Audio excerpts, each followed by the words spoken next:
5, 4, 3, 2, 1, go. Now go home and get your fucking shine box.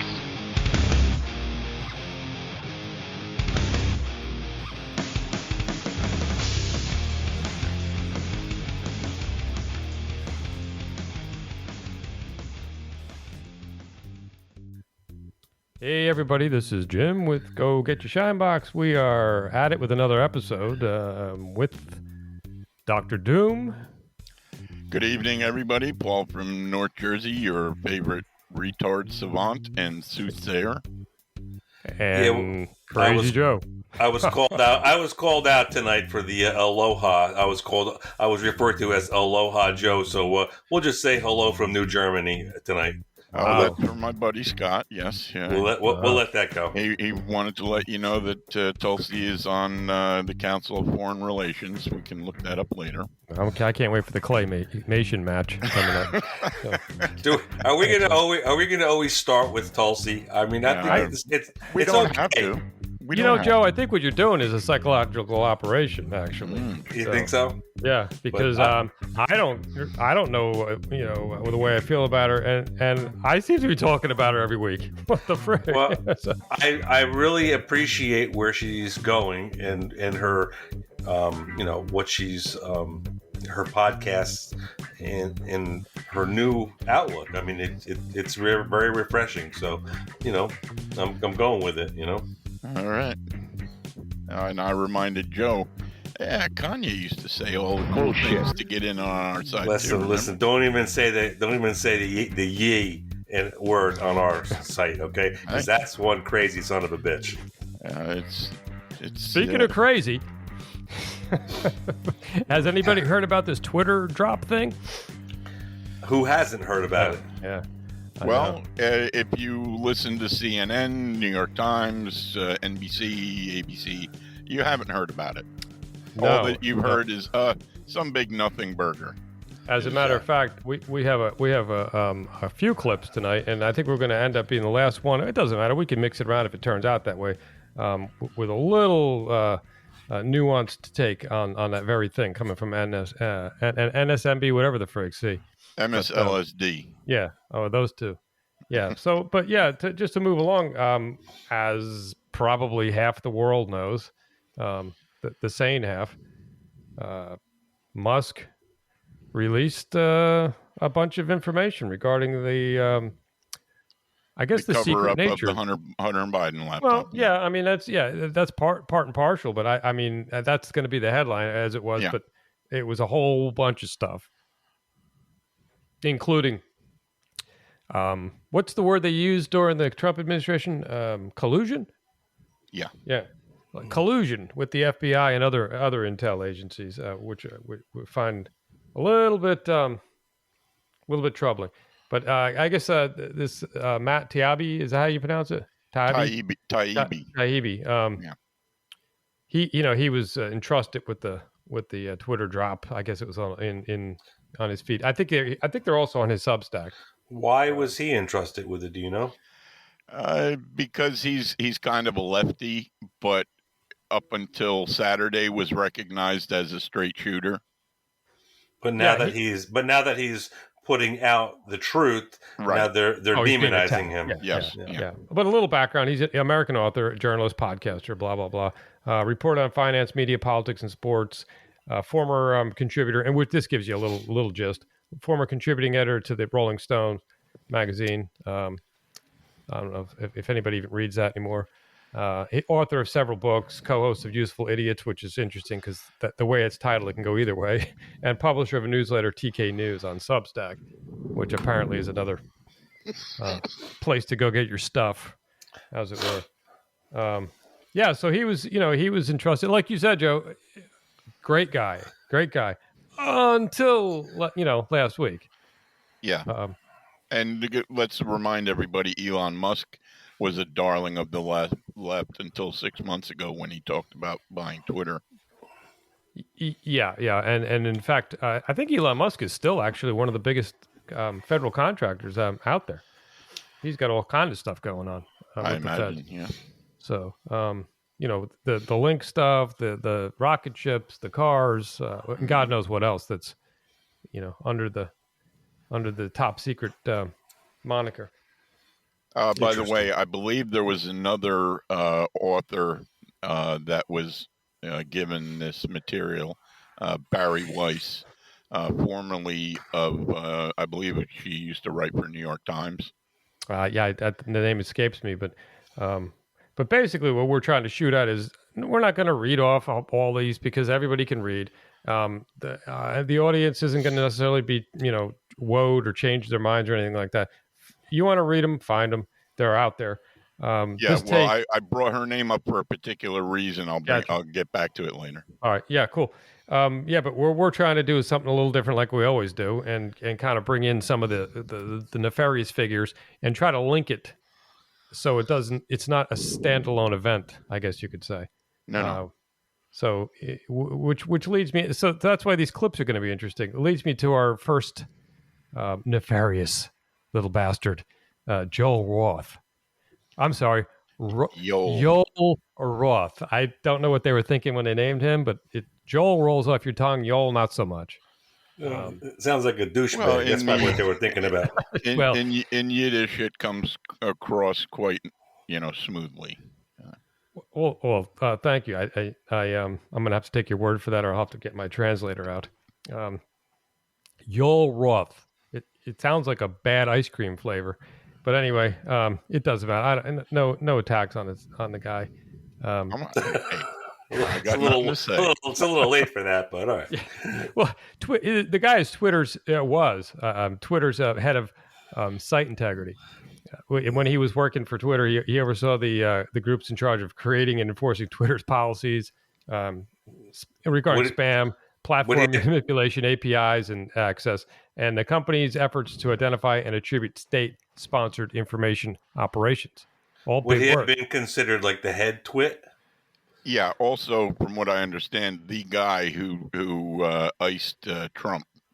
Oh, nice. And I suggest, because we're going to play a clip, but I suggest you search him out and do a little research on your own, if nothing else, just to get a picture of him. And he probably, I think he's like in, what's that, the FTX guy's name? Sam Bankman-Fried. Yeah, Sam Bankman-Fried. He looks like his skinny cousin. We'll leave it at that. But, and I'm pretty sure they share DNA. Yeah. Anyway, he's obviously no longer at the Twitter, but he did. This is one of his most recent, for all intents and purposes, in this particular case, labeled satire sites like Babylon Bee and Libs of TikTok as being dangerous. And he actually met with the FBI on a regular basis while working for Twitter to discuss the suppression of various information and accounts. So that's interesting. The clip is really interesting. What's funny is, to me, if you listen to the clip, and we'll discuss it shortly, he demonstrates the left's lack of humor. And I know that sounds, oh, so what?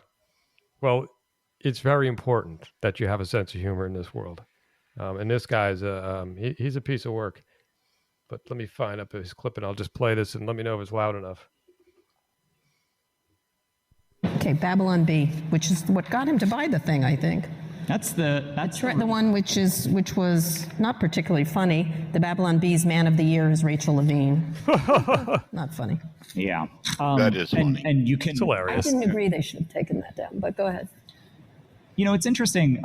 It's interesting to think about what the competing tensions around that are, and I want to start by acknowledging that the targeting and the victimization of the trans community on Twitter is very real, very life-threatening, and extraordinarily serious. We have seen from a number of Twitter accounts, including Libs of TikTok, notably, that there are orchestrated campaigns that particularly are singling out a group that is already particularly vulnerable within society. And so, not only is it not funny, but it is dangerous, and it does contribute to an environment that makes people unsafe in the world. So let's start from a premise that it's fucked up. But then, again, let's look at what Twitter's written policies are.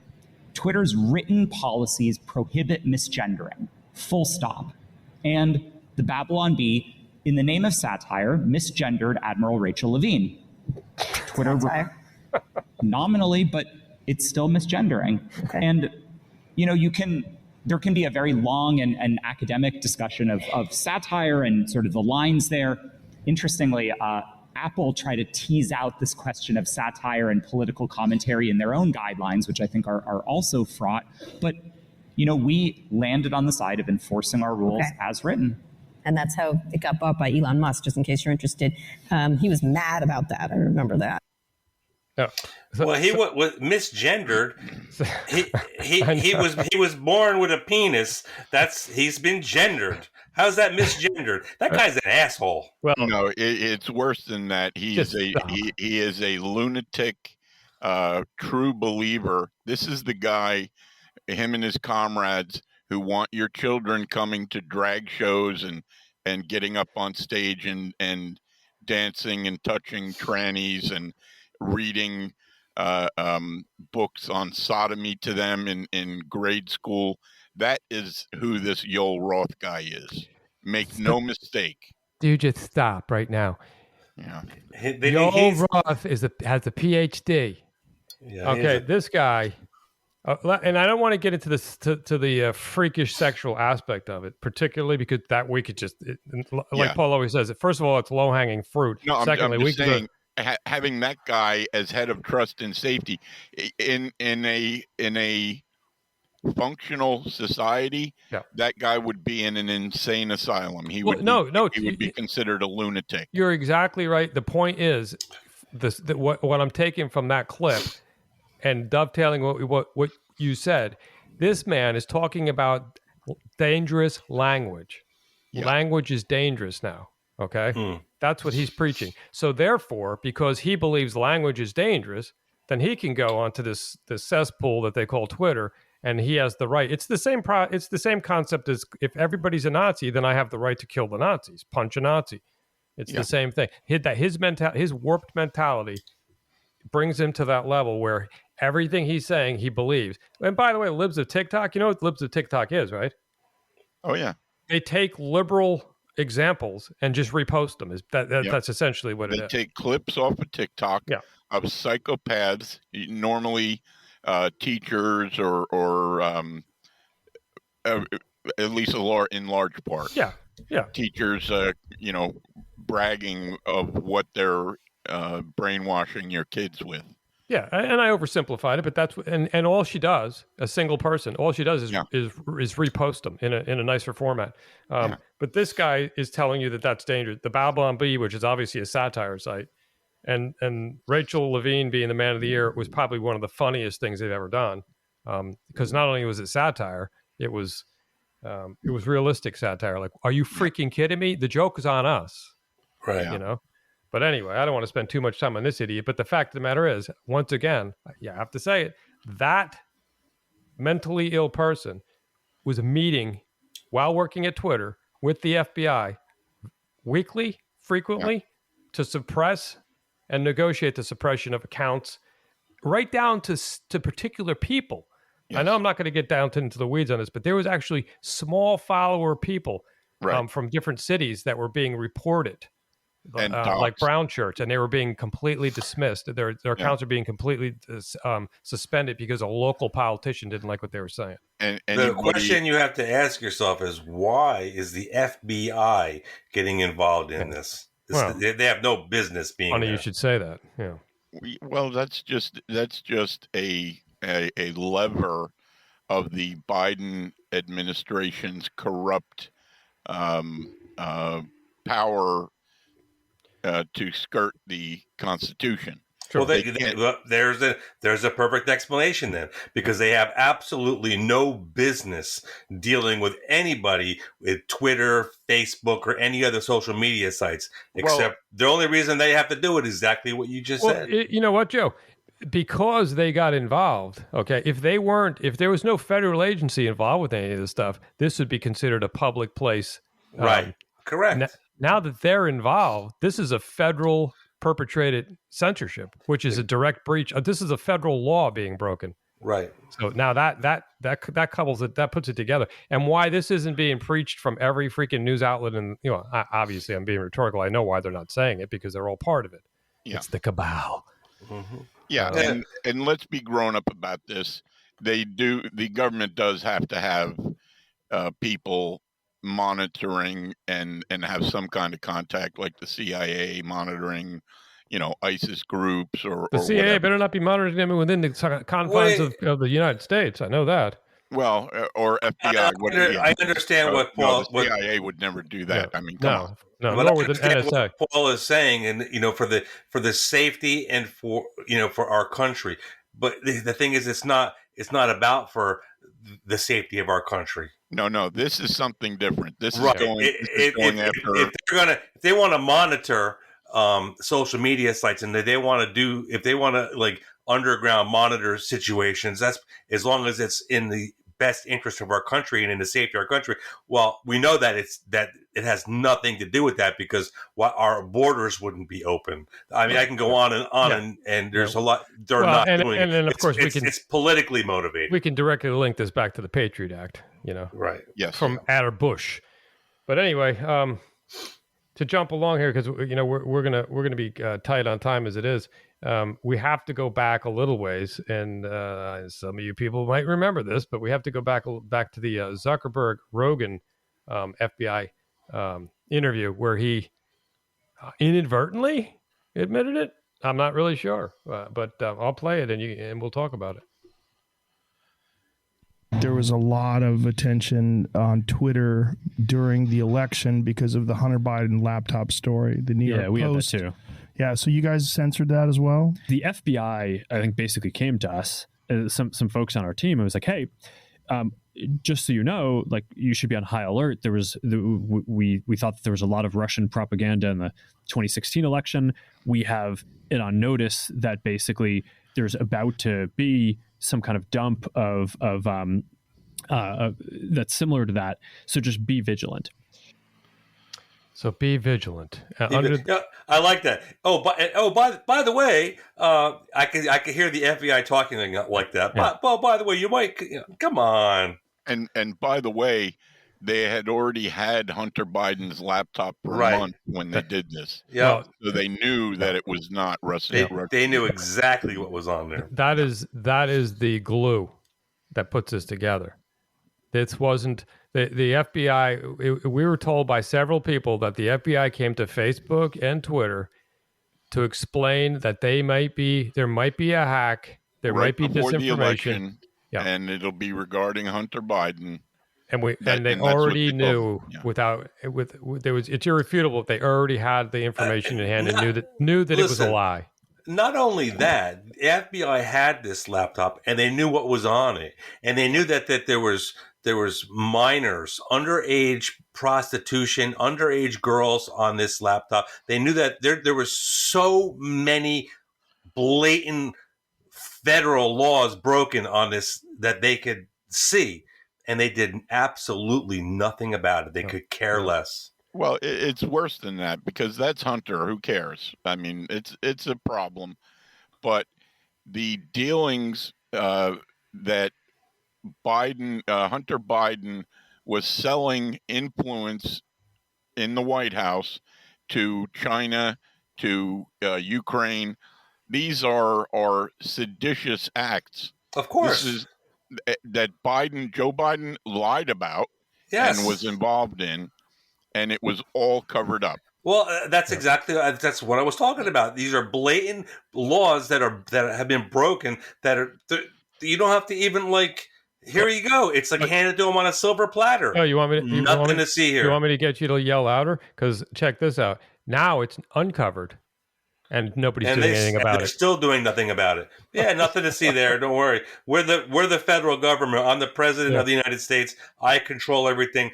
Fuck all of you people. Yeah. But we'll continue to indict and prosecute anybody that we want to for any stupid reason. And we'll continue to have these pretend elections.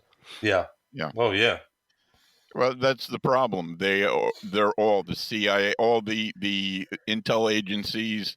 They are wholly corrupt. Yeah. completely, and they lied in order to influence a presidential election. And what Trump said about, putting aside, some constitutional rules or whatever as far as the election goes, that's the first hopeful thing I've heard from him in 2 years. Well, and you saw how they twisted that, right? And they're calling him the devil over that. Oh, he wants to get rid of the Constitution. When this happened back in November 20, he should have instituted martial law. He should have suspended anything going forward and forced investigations, judicial hearings, whatever. As it turned out, that would have been the right thing to do. Yes. And he should have put half of Congress and half of the House in Guantanamo also. Yes. Well, you know what the difference is between what Trump said and what the Democrats are doing? Trump actually said it or typed it or whatever out loud. They're doing it tenfold and not saying a word about it. Just the simple fact, and I don't want to go down that rabbit hole, but just the simple fact that our illustrious commander-in-chief was a 1 hour drive from the border just the other day and was asked about it. Why didn't you go to the border? He said he had more important things to do.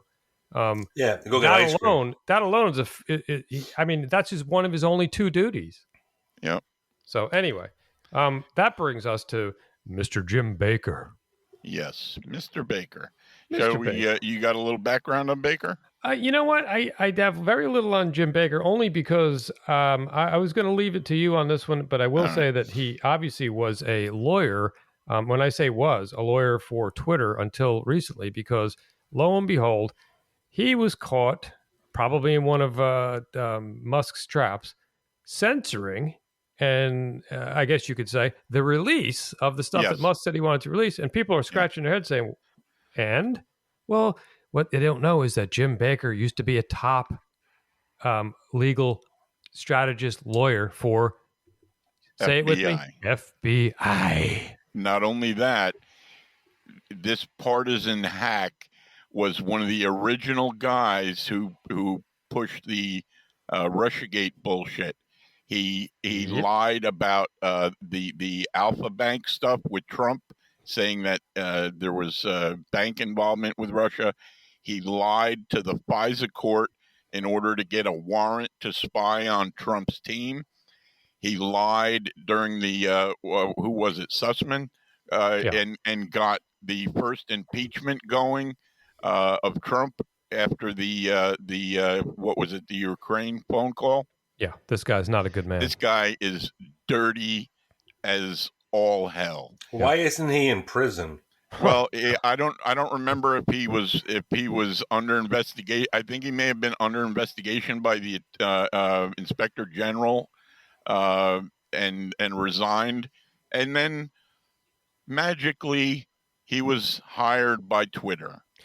Let me throw something in right before you continue, because this is kind of important. We're going to talk about Vijay Gotti in a minute. Vijay was a lawyer also for Twitter. Okay, Baker was her boss, more or less. And I'm saying this for a particular reason. Guess how much Vijay was making at Twitter? $30 million. $10 million a year as a lawyer for Twitter. That's freaking retarded. And Jim Baker was her boss, per se. So figure that one out. Go ahead. So how much were they paying Baker? I don't know. I don't know. But it was more. Now, here's the thing. Baker gets in as general, lead counsel in there. He's obviously an FBI cutout or an Intel cutout. Well, Jack hired him. I believe it wasn't it Jack, or was it the Yes, but you know that somebody in the Intel community came to them and said, "Listen, we need this guy on the inside." Yeah. So when Musk says, "All right, I'm going to release all this information about what happened," the Matt Taibbi starts going through all this on Twitter. Tweet after tweet after tweet. The girl. Oh, geez, I forget her name. Barry Weiss notices that one of the emails had the date stamp date and time stamp removed. And she contacted the Twitter people. Said, "Wait a minute, who is this? Who is this Jimmy? Who's this Jim?" Yeah, sounds familiar. And they said, "Oh, that's Jim Baker." And she said her jaw dropped.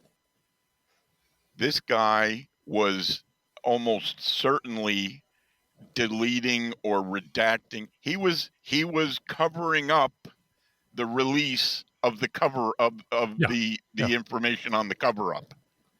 It's brazen. Yeah. No. It's crazy. So the stuff that he was redacting, do they have original copies of it? I mean, it's I don't not like know. Musk said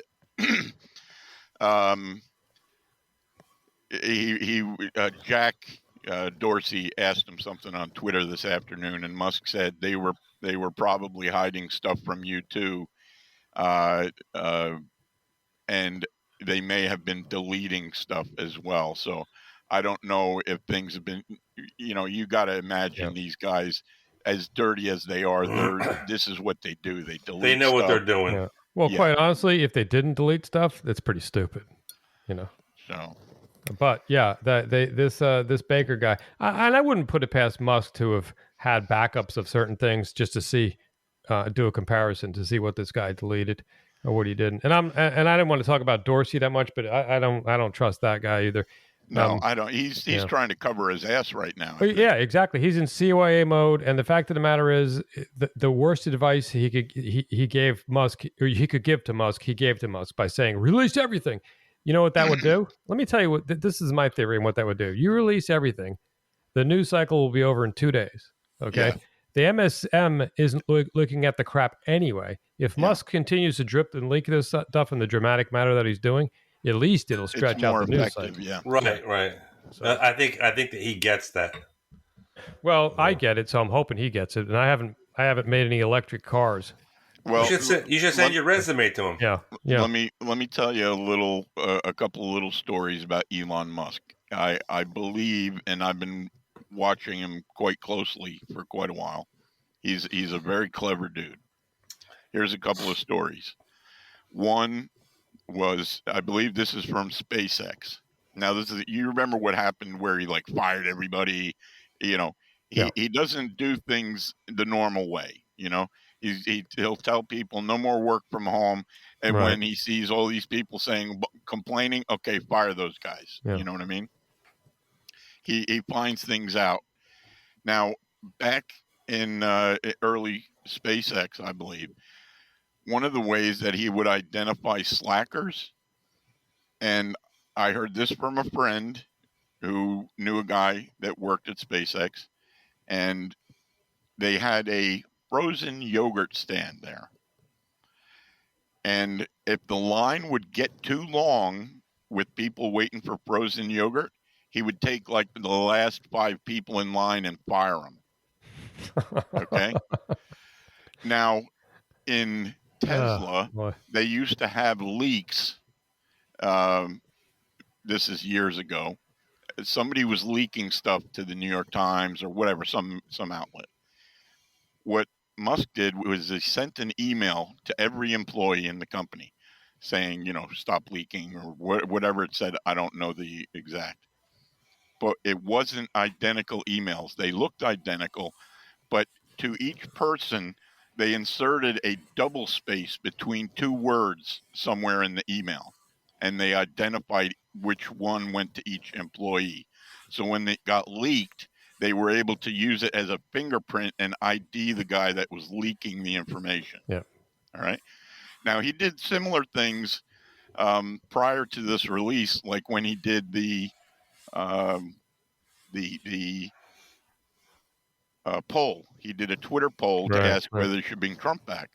Now, he knew most likely Trump wasn't going to come back. He did that to identify bots that the left uses, and not only the left, but our government, CIA, FBI, even our military has bots. That's a well-known story.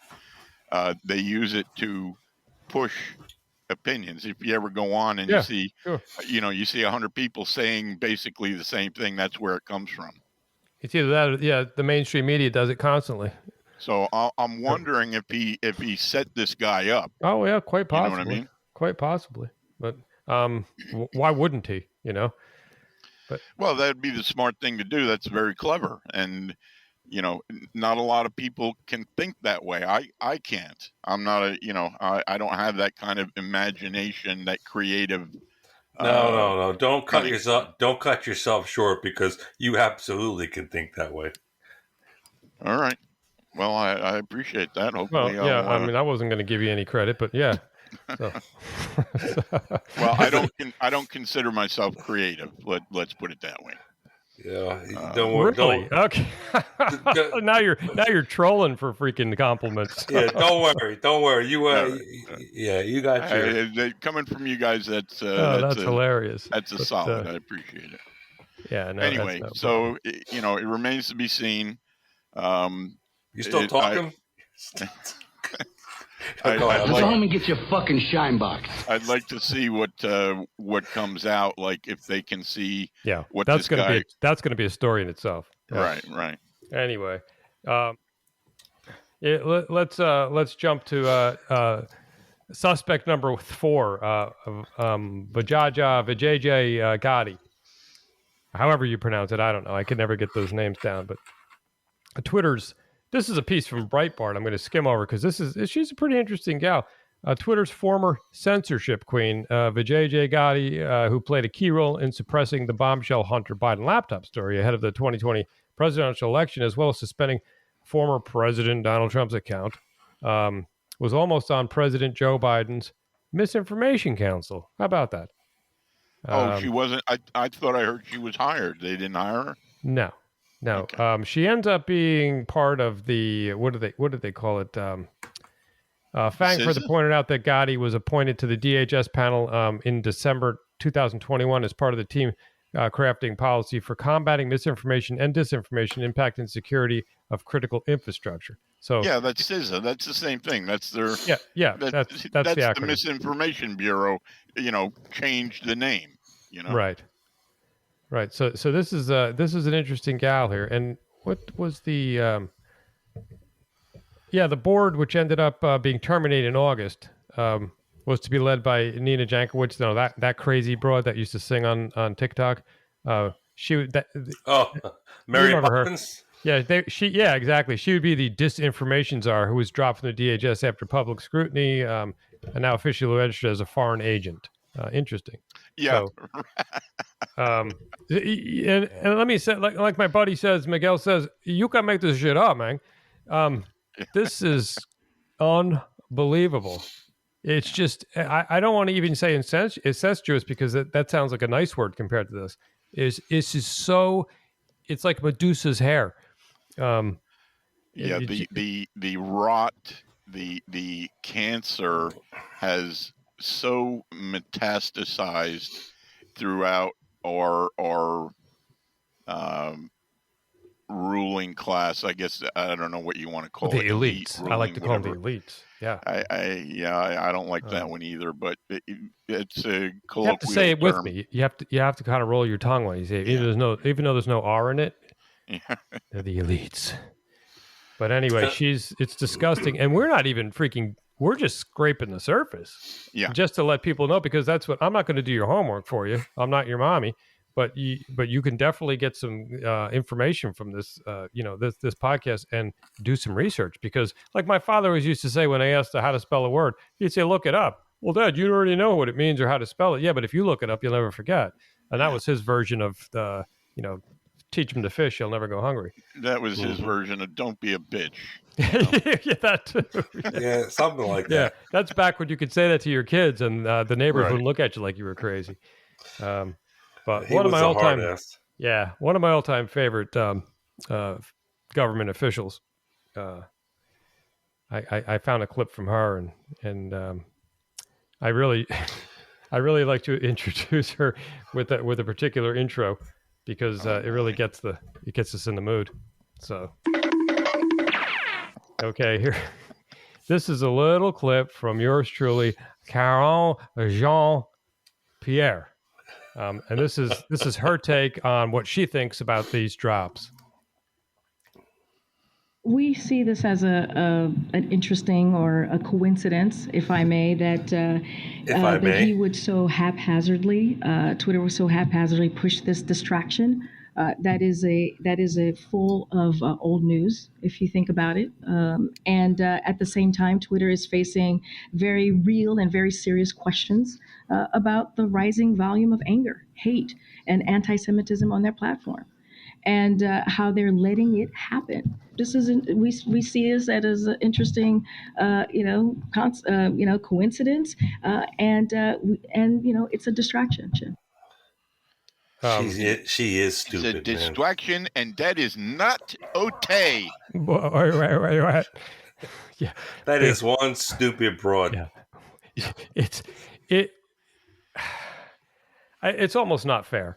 It's almost not fair. And here's the thing: the regime mouthpieces like her work hand in glove with all the major corporate media, CNN, New York Times, WAPO, and that same narrative will go out.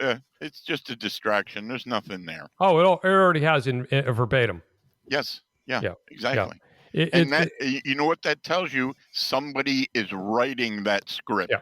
It doesn't even make sense. No. If you notice, she said, "Oh, most of it's kind of a side-hand admission. As you know already, most of it's secondhand news. It's old news already. Oh, so you already knew that the Hunter Biden laptop was a cover-up story. Oh, so you already knew that. And then you know what really insults me? The fact that she's talking about anti-Semitism. She doesn't. First of all, she couldn't spell it if she had a dictionary. Secondly, she doesn't care about anti-anything. Okay, no. She's a triple freaking checkbox. Yeah, you know, this woman cares about nothing. She still can't even figure out how she got her job. And by the way, I'm not a fashion consultant, but she can't figure out how to put lipstick on either. Yeah. What do you think she gets paid? Well, she's on a government salary, so probably not that much. So $170,000 or whatever they make. Yeah, plus all the $100 bills that they stuff in her purse for not answering Peter Doocy. $170,000 a year to be a moron. Well, no, she was a moron before she started getting paid. I mean, but she said the right thing. She used to be on NBC all the time, calling Trump Hitler and white people are bad. And she was anti-white. She knows about anti-whiteism. Yeah. And by the way, anti-Semitism is almost all of it coming from the black community. Yeah. I mean, and it's miscategorized as well, but that's and another thing I want to point out about her in particular is what people forget, because they try to figure out if it's real or if it's a Saturday Night Live skit, so they forget she's the spokesperson for the president of the United States. Yeah. Well, so I got a question. If she's making $170,000 a year, you think she could get a fucking hairdresser that could do something with that freaking mop on her head? Joe, you want to know the funny part, Joe? She has a hairdresser. Yeah. That is a hair. Here, if you contact the White House hairdresser, maybe send a package, some little wool strips, okay? Man. All right, we got to get out of this one. It's Jean-Pierre. Anyway, that's just ridiculous. That whole thing's ridiculous. But hey, how about, all right, not to change the subject. Are we almost done with this topic? I'm getting bored with it already. It's like ridiculous. What are they? Well, it's out there. Okay, you got the evidence. Start arresting people already. Yeah. Good luck with that. I want to talk about Whitey what's his name? Whitey Bulger. Yeah, I don't know if he was just killed or just the report came out. No, they killed him. They beat him to death. It was just recently. Yeah. How did we get on Whitey Bulger? Let's focus here, man. We'll do next week on Whitey Bulger. What do we say? Put a pin on. I would love to do a story on Whitey. Yeah, well, he's dead. He's dead. Well, we'll have to do one quick before the body gets cold. One other point. Make no mistake, Elon Musk his life is at risk here. Oh yeah, absolutely, and he knows it. And I guarantee you, he's got a security team on himself and his entire family. I tell you what, have you ever heard of somebody called Marky Mark? Yep. I don't know who he is, but I guess he's some Hollywood guy or something, or an actor. Or... Right. Oh, Mark Wahlberg? That's Marky Mark. No. Is that Marky Mark? Yeah. Oh. Is Okay. it? Well, yeah. Anyway, this guy, Marky Mark, saw him coming out of the airport 2 or 3 days ago, just 2 days ago, I think it was. And he yelled, "Oh, hey, can I get your autograph?" Musk came out of the airport, and it was a Tesla, one of the big models or whatever. The team he had around him, I'm no military guy or corporate security, but I'll tell you what, these were freaking pros, man. Just the way from South Africa. Just the way they moved, heads on a swivel, the stances they had. These were serious freaking dudes that were surrounding Elon Musk. They move like professional dancers. There you go. Maybe I can get on that team. That'd be a good job for me. I could help him out. Yeah. So, I mean, and it makes sense. The richest guy in the world. Yeah. He's going to take the cream of the crop. You know what I mean? Listen, he's got. Think about it. The United States government is probably one of the biggest assassins in the world, and they've got. Are you kidding me? They're watching him. We talked about not putting a target, man. Oh. I don't know who this guy is. Are you kidding me? Our government has killed more people. Yeah, these guys were like ex-Blackwater or ex. Well, it's funny because ex-Blackwater is ex-military. Yeah, they're right. Yeah. Well, but private military, right? Yeah. Yeah. So that's who you send to do your dirty work. Those are the guys who always get in trouble because, there are no rules. Yeah, you know what I mean? Yeah. Well, in my day, or I should say, back in the day, they were mercenaries. You could literally, go in the back of the magazine and hire them. Right. But anyway, one more clip to wrap this up, kind of, and because I had to make a particular point that I've been trying to make for a long time, and some people just disagree with me. I feel seen here. You feel like you should feel like a target. The mainstream media has been silent on all this for obvious reasons, because first of all, they're oppositeists. So anything we do, they have to do the opposite. Even if we were handing out gold, they would have to not hand out gold because it's petulance. The left is petulant. They're babies. That's what they do. And it used to be, and you listen to this clip too. It used to be, Twitter was only a very small percentage of social media out there, including Facebook eats it up, even Instagram eats it up. But because it was slated as the meeting place for the elites, it was okay when we did it. But listen to this clip, and you'll see exactly what I mean. It's a cesspool now, but because they don't have control anymore, it's no good. Joining me now is the aforementioned Roger McNamee. He's the co-founder of Elevation Partners. As I said, he's an early investor in Google and Facebook. He is the author of the best-selling and important book, Zucked, Waking Up to the Facebook Catastrophe, and he's an advisor for the group Stop Hate for Profit, a great friend to our show. Roger, good to see you again. Thank you for being with us this morning. Always a pleasure, Ali. People like you and me who dwell in this world, journalists, politicians, some celebrities, are all lamenting the idea that Musk is wrecking Twitter. Is it necessarily a bad thing that he's wrecking Twitter? Is it a bad thing that Twitter might actually disappear or sort of collapse? Ali, I think if Twitter actually disappeared completely, that probably would be a good thing for democracy. It'd probably be a good thing for public health and public safety. I think that's the least likely outcome. I think what Musk is doing is he's killing Twitter as we know it.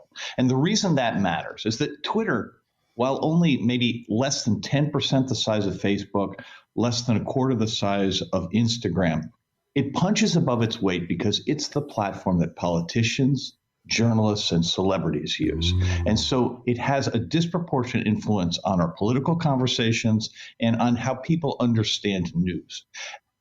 What Musk is doing is he's essentially going in and imposing his worldview. He's made the thing into a soap opera with himself as the lead character.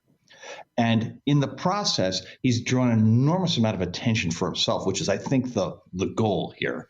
And he's doing it by basically just thumbing his nose at what was the Twitter establishment. What a pretentious prick. Okay, Yeah, I mean, wait yeah. a minute. I got to say, you sounded like this was going to refute what I've been saying. He just backed up what I've been saying, that it punches above its weight because this is where all the news. No.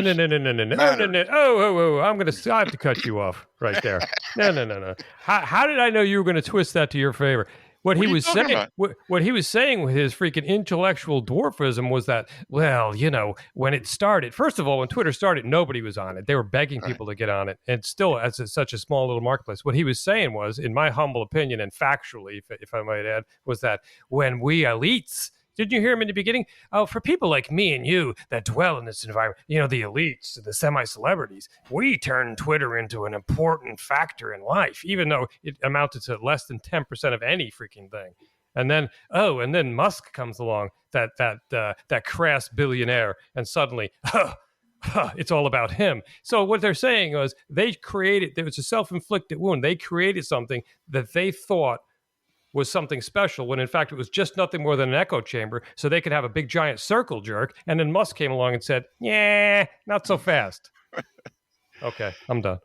Yeah, you hopefully you can edit that part out, because your descendants might listen to it, and Which part? Oh my God.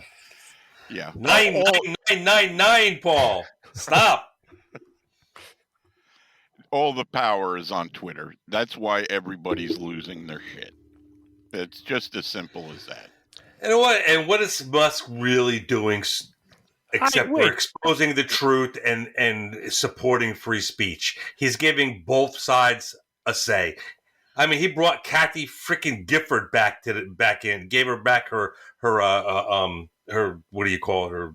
Yeah, well, that guy included is celebrities, which perhaps there are some smooth-brained, citizens that are influenced by.